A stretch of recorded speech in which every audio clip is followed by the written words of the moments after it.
إن الحمد لله نحمده ونستعينه ونستغفره ونتوب إليه ونعوذ بالله من شرور أنفسنا وسيئات أعمالنا من يهده الله فلا مضل له ومن يضلل فلا هادي له ونشهد أن لا إله إلا الله وحده لا شريك له ونشهد أن محمدا عبده ورسوله اللهم صل وسلم وبارك عليه وعلى آله وأصحابه ومن اتبع نهجه إلى يوم الدين أما بعد.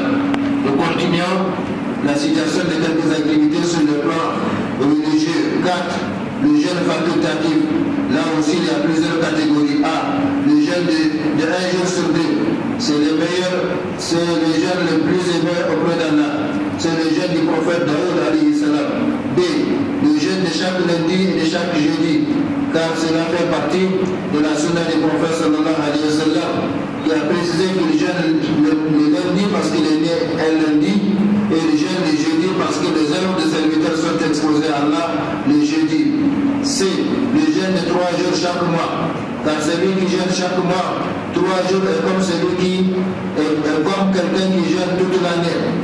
Et c'est pourquoi celui qui rate les 6 jours de Shawwal, qui complète le mois de Ramadan pour avoir la récompense de l'année entière, eh bien, qu'il ne rate pas 3 jours de chaque mois. En faisant ainsi, il aura la récompense du jeûne de l'année, Inch'Allah.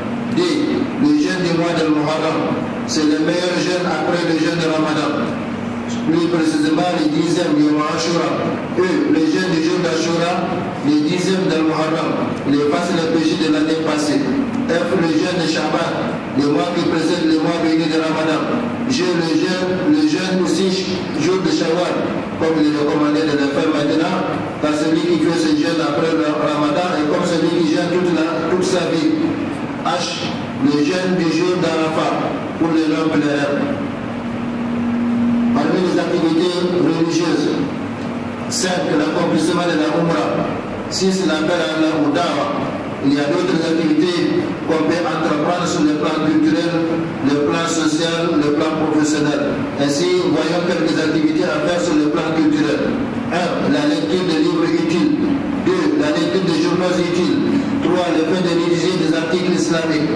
4. Le fait d'écouter la radio et de regarder la télévision pour ce qui est profitable afin d'être à jour par rapport à l'actualité surtout du monde musulman.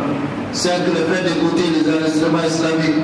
6. Le fait d'apprendre une langue, en particulier la langue arabe, dont la connaissance est incontournable pour la maîtrise de la lecture du Noble Coran et pour la compréhension de l'islam à travers ses sources originales. Activité à faire sur le plan social. 1. Enseigner la famille, surtout les préceptes religieux. 2. Assister au cercle d'enseignement religieux dans les mosquées. 3. Entreprendre des visites à Dieu. 4. Entreprendre des sorties spirituelles comme les caravanes de formation. 5. Entreprendre des activités commerciales. Activités à faire sur le plan professionnel. Le musulman peut apprendre l'informatique, la dactylographie, l'électricité, la mécanique, la menuiserie, la plomberie, le commerce électronique. On peut faire même sans capital en faisant la promotion de produits, de commerçants y toucher des commissions.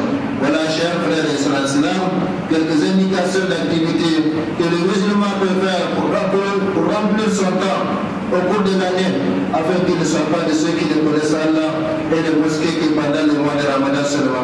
Chers frères et sœurs, fixez-vous de nobles objectifs dans la vie et œuvrez pour les atteindre, car celui qui n'a pas d'objectif dans la vie ressemble à un voyageur sans carte ni but.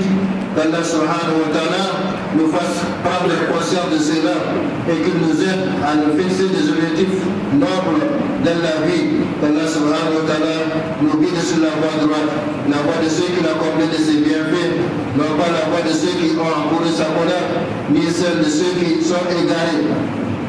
Qu'Allah subhanahu wa ta'ala nous bénisse et nous protège, ainsi que nos familles et notre cher pays de Niger, son peuple, qu'il fasse régner la paix, la cohésion sociale entre tous les fils de ce peuple musulman. qu'Allah subhanahu wa ta'ala fasse descendre ses miséricordes et ses bénédictions sur nous et sur l'ensemble de l'humanité. Allahumma salli wa sallim ala rasulika Muhammad wa ummatu bi dhalika. Allahumma salli wa sallim wa barik wa an'im ala abdika rasulika Muhammad wa ala alihi wa Allahumma ala ashabihi ajma'in wa anna bi rahmatika ya